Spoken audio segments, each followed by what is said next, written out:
I don't think you know anything about Harry Styles. Our communities. Gonna talk about it again, so I told y'all so. Our culture. I am a Sam Smith. I will be Sam's representative. Our stories. It's also not a requirement for you to agree. Our opinions. This is the Culture Report. All right, everyone, welcome to this week's episode of the Culture Report. We have a lot to get into. Most of it is pretty hard, so I'll just toss it over to Alexia. All right, so last Saturday, a white gunman walked into a Jacksonville Dollar General. He shot and killed 3 innocent people because of the color of their skin. Police said the gunman, who took his own life, had swastikas on his assault rifle and left behind racist writings. Before the deadly shooting, the gunman went to Edward Waters University and HBCU, but was asked to leave by a security guard when he refused to identify himself. So this story hit hard for me. I call Jacksonville a second home. So when I first saw this, I follow all the Jacksonville news stations. So I saw that there was shooting, but it didn't say it was racially motivated yet. Yeah. So I was like, when I first saw that, I was like, oh my gosh, do I know this one of these people that was involved in this? And it was terrifying. Thankfully I didn't, but Yeah. it's a tragic thing to happen, you know? Situations like this really make me think about, like, the people that comment under things like, why do you guys always talk about race? Like, racism isn't an issue anymore. We already had a black president, this and that. Let's talk about something different. I'm like, clearly it is. Like, people are still getting shot. People are getting killed solely like the color of their skin. That's it. I was like, so I would implore people who are sitting there saying that racism isn't an issue. I think you should you can do whatever you want, but use that energy trying to combat racism. That's clearly still an issue.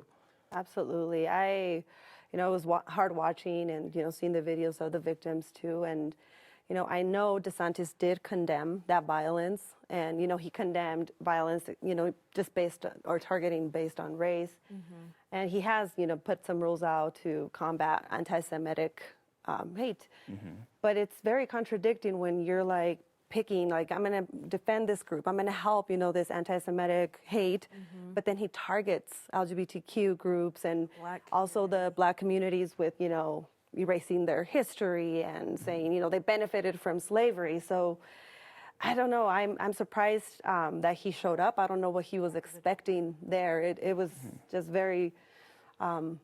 it's hard to watch that too, because I know I think understands just what his rhetoric is doing. It's you're also playing a role. So I did see some people were booing him and things, heckling him. So I'm like, I at least hope he'd understand that some of the things he has said or some of the narratives he's, toted out there or whatever has contributed. So this hatred, unfortunately. To some of this. People think that he's standing behind them, so they feel emboldened to do so. Yeah, it's awful and it's unfortunate. And we want to end this conversation on this tragic event. We want to remember these 3 innocent people that have lost their lives. So the first person was Anote Joseph, or AJ Legary Jr., was described as a loving person who would give the clothes off his back and the food off his plate. Legary's father told NBC News that he recently graduated from high school and was working at the Dollar General to, quote, make some change in his pocket. He was 19 years old. The next victim, Angela Michelle Carr, was a mother of 3 and a grandmother of 16. Her daughter said, quote, she was the mother, the father, the provider, the counselor, the pastor. She was everything. She was 52 years old.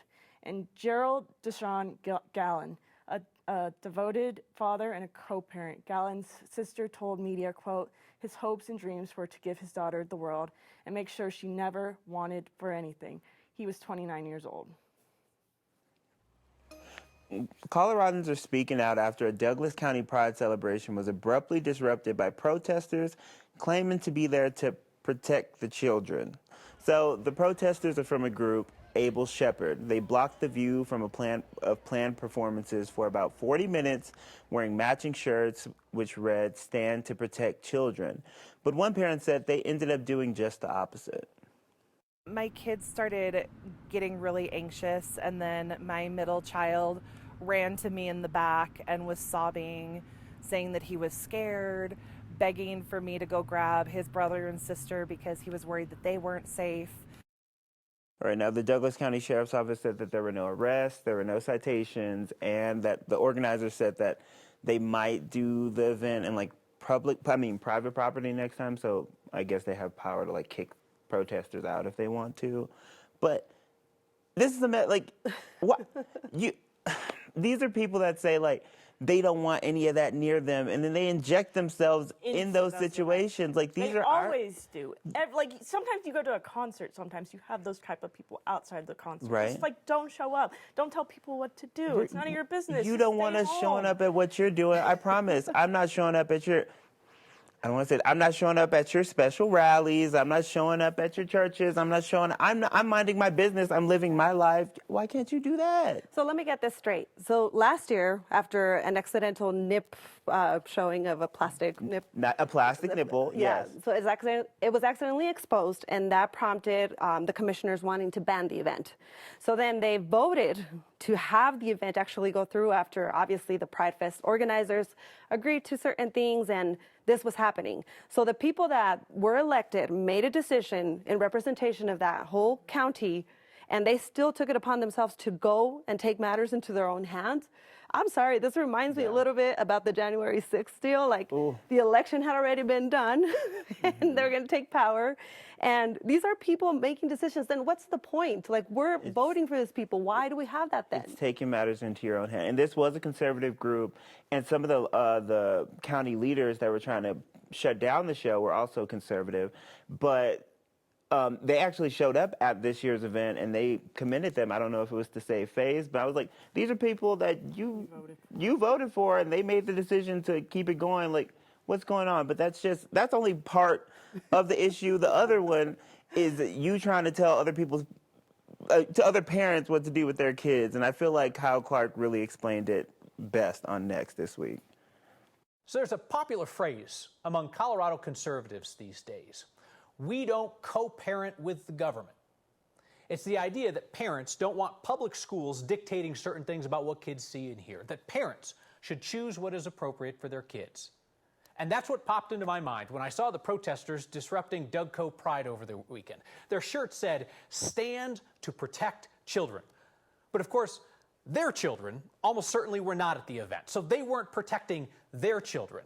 They were there to co-parent other people's children, to determine what they felt was appropriate for other people's kids based on their own religious and social views. Love it. I love Kyle. Go off, King. Ate that up. No, but literally, why are you telling me what to do with my kids? And you were the one harassing my kids. You're the one that's making my kids cry, saying they feel unsafe. Why? Clearly, this is not about the kids. This is something I said I've been saying for months. This is not about the kids. This is you trying to push your own religious beliefs or your social beliefs on everyone else. That's exactly what they don't want us to do. They're always like, it's the gay agenda. It's the gay agenda. Let's protect the kid. I promise you, the only thing I want for your kid is for them to be safe and to be able to have the freedom to make, choices that best.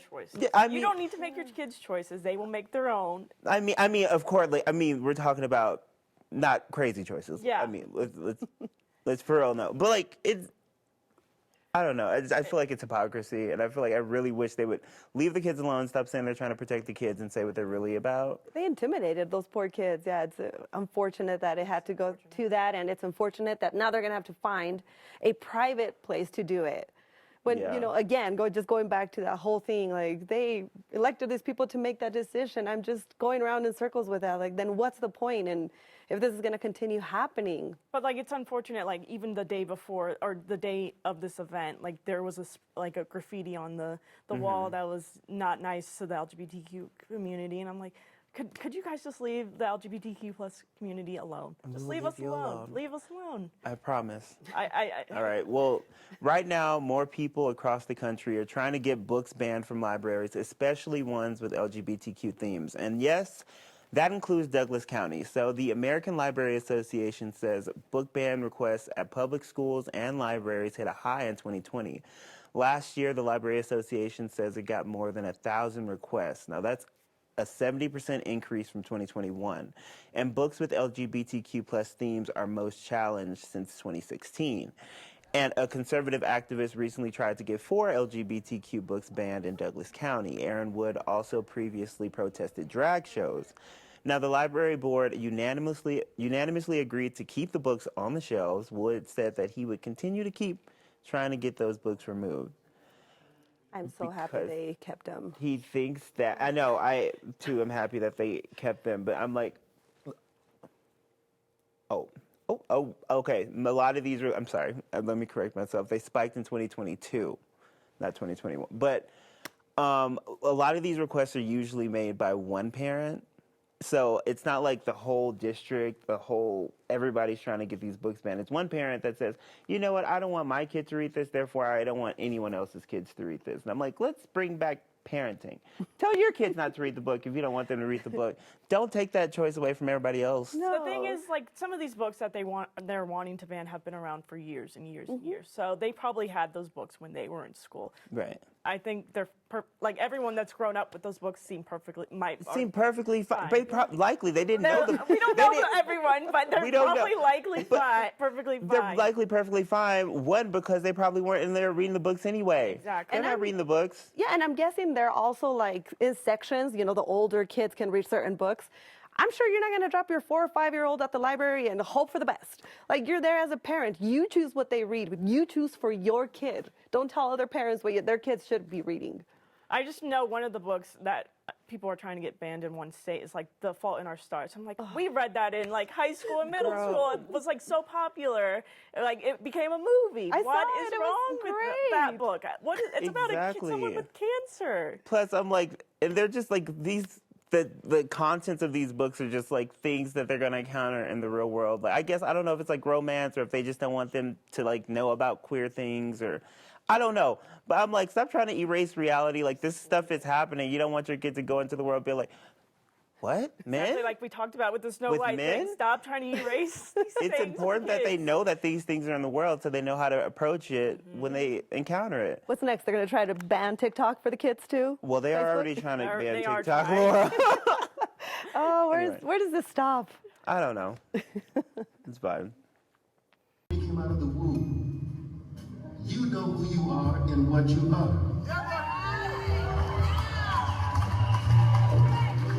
Later on, when you grow up and you see things, and you start believing that you could be something that it sounds good, but you know it ain't right. Because a woman is a woman and a man is a man. That's it.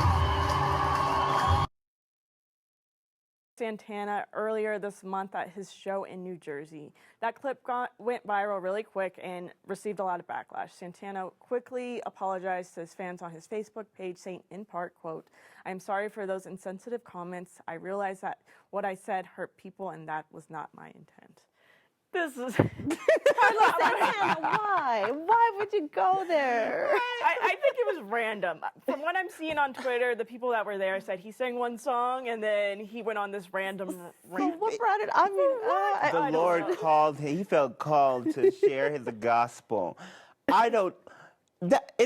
First let's address the apology. Like, first of all, no. It's giving me what we talked about a few weeks ago with Neo. This looks like something a PR team would whip up. I'm like, if for somebody to come out like unprovoked and just start randomly spewing homophobic things, and then to wake up the next morning and be like, you know what?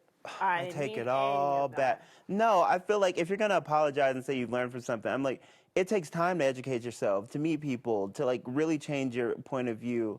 I'm like, this sounds like it's just trying to save face, if it was even from him. I don't think it was from him. I think people are just, scared of getting canceled. Cancel culture, and he just, his PR team was like, oh, this can't happen. We got to put something out. Santana. But it's awful to use those platforms to spread negativity. Like, it's okay if you have your own beliefs. Keep them to yourself if it's not going to, do good. Like, we're already so divided. We have all these culture wars. We have so much anti-LGBTQ legislation going left and right. And then you have this huge platform, and that's what you go out and say.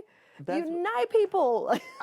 People just there to have a good time, and now you're out here. I think you can see people in the video like, what is going on? What's going on? Just sing. Just play the guitar. What happened? I don't know. And it's like you said, like, why use your platform to spew hate? And like, we see the climate of the world right now. And I'm like, and it's happening more and more. And like, people probably have always had these thoughts. And I feel like now that we've seen all these leaders come out and do all this stuff, they feel more comfortable and emboldened to. Like, you even heard some people in the crowd, whoa! Why would you do that? Why would you? Like, girl, I don't know. Santana. We won't see an Instagram post, I'm sure. Disappointed. Serious what's coming after Yeah. this. But speaking of scandals here, a scandal that is shaking Spanish football has now unleashed a sexism debate beyond Spain and the sport. Federal prosecutors launched a sexual assault investigation against Spanish football chief Luis Rubiales. He kissed Jenny Hermoso at the Women's World Cup final. Rubiales denies any wrongdoing and claimed that the kiss was mutual. Hermoso says there was no consent. The Spanish Football Federation later threatened legal action for her, quote, lies. The incident has resonated with many women, some saying it is exactly why many women do not come forward. I mean, protests have erupted in support of Hermoso, and regional leaders have called for Rubiales to resign. FIFA has also suspended him pending a full investigation. okay, no. This makes me so mad. Because I'm like, why would they want to come out? Why would women want to come out? I'm like, this literally was on international television, and people are still calling her a liar. Like, excuse me? And it's a video that people can replay and replay and replay. He clearly, you can see in the video where he grabs her by the face and kisses her. But let's just backtrack a little bit. Initially, he dismissed the comments and calling critics of this kiss idiots. First off.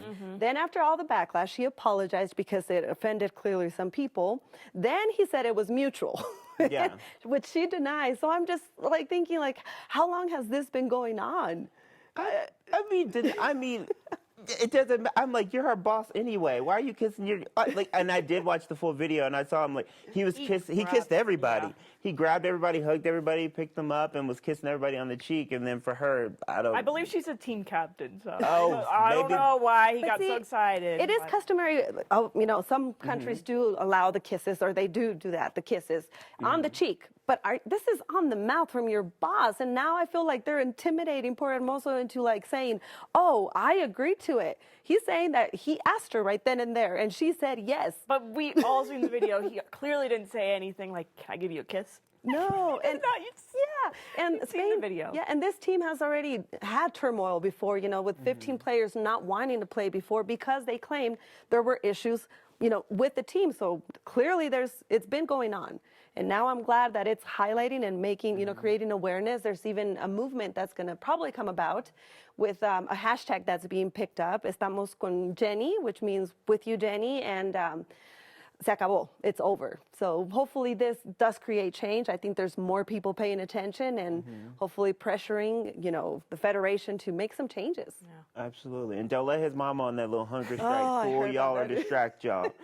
We knew what he did was wrong. I think she will come out with a statement soon, so hopefully we'll be talking about this again next week. I had a hard time hearing that. My poor son getting hounded. We'll see where that goes. And a new fashion trend called Catholic Mexican girlcore is dividing the internet. It romanticizes the old world colonial aesthetic, according to the Washington Post. Think white dresses, braids, red accents, and crucifixes. Some on social media say it's cool to see fashion inspired by their country, but it's more important to know the cultural background behind it. Catholicism is sacred for many in Mexico. Critics also say that viewing Latin American culture strictly through the lens of Spanish colonialism, Black and Indigenous people are essentially erased. I'm having a really rough time with this. I don't understand why the Catholic religion or religious symbols, the rosaries, the crosses, why those continuously keep coming back, and why are they necessary to make a fashion statement?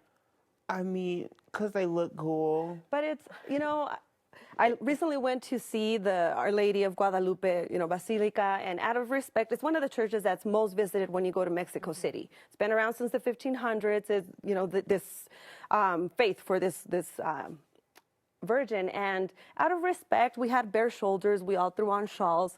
Some weren't, I'm not very religious. My friends aren't, but it's just a symbol of respect. I think they don't know. I just think like I said, it looks cute. It's something that's trendy. It's always been trendy. I don't think people know either. I People just think don't like know. there's a lot of younger people, and I just don't think they know like the history or anything. They just do it because they see it on TikTok. Yeah, I mean, you saw the TikToks. Yeah, and people are like, "Oh, that's cute. I'm gonna wear that too." It's unfortunate because I saw even like one of the Kardashians get married with the dress with the Kourtney. virgin on the back, and she was wearing like this little short dress. Which, by all means, if you want to wear that, wear that. Just don't put the virgin in there. To me, like even the rosaries too, with like skimpy outfits and this rosary, like that has deeper meaning.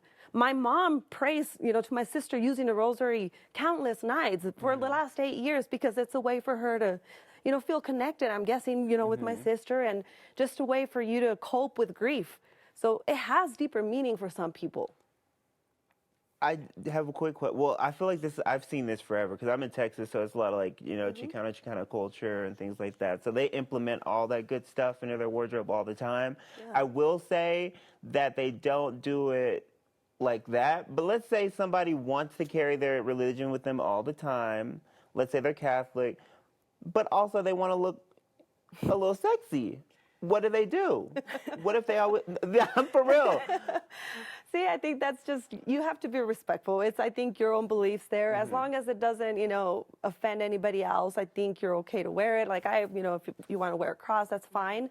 I just think you have to be more aware of who it offends. I mean, are we going to wear hijabs just because it's trendy for a week? I mean, are you going to do that? Or kippots, for, Jewish community? I'm sure it'll happen in a trend one of these days. Are we going to see it on a runway? I bet we will. That's not normal. I feel like this has been normalized because it's been done for so long. Why? But that also just says, like, just because something's normalized, just because you've seen it happen over and over again doesn't mean it's right. There's still time to change course. We need to be more respectful. There's ways to find inspiration from other cultures and, highlight them because it's great to see that. I agree with, some of the people that are saying that, but there's a line between, being respectful. Appreciation and appropriation. Exactly. When you appreciate something, you know the history behind it, you know why you're doing it, you're respecting it and not misusing it. So you can wear a rosary, just be respectful. Do your research, girlies. Do your research. All right, guys, let's go ahead and hop into the good news of the week. So we are finally getting some Latino representation on the big screen to end out our summer. DC's new film Blue Beetle hit theaters last week and made its debut as the first solo film for its Latino superhero. And fun fact, the main cast, the director, and the writers are all Latino. The film is out now. And the LGBTQ+ rights in Brazil reached a major victory. The country's Supreme Court ruled last week that homophobia is now punishable by prison terms of 2 to 5 years. The 9-1 ruling puts homophobic slurs on par legally with racist hate speech. People across social media celebrated the news, including the first 2 openly transgender people elected to the National Congress of Brazil last year. All right, and less than a year out from Paris Olympics, and the icon is doing iconic things. Again, Simone Biles is back to making history. She just wrapped up at the U.S. Championship and became the first gymnast in history to win 8 national all-around titles. She's also now the oldest woman to win the U.S. Championships at 26 years old. I'm very excited about this, but at the same time, if I was her, I would be like, excuse me, I'm 26, old as what? Oldest, when I first saw that, I was like, she's not even old. Old as what? That's crazy. I love that. I love seeing her just keep coming back. I know she was struggling with like mental health and had some issues, but to see her come back so strong. Strong. That's Simone awesome. Biles. She does whatever. She's Simone Biles. Represent H-Town. Represent I Houston, believe Texas. I can do whatever I want. You can't do anything you want. I'll try, Jamal, because she did it. I believe in you, Bo. And I believe in you. Thank you so much for joining this week's Culture Report. We'll be back to continue the conversation next Thursday right here on 9 News Plus and 9news.com.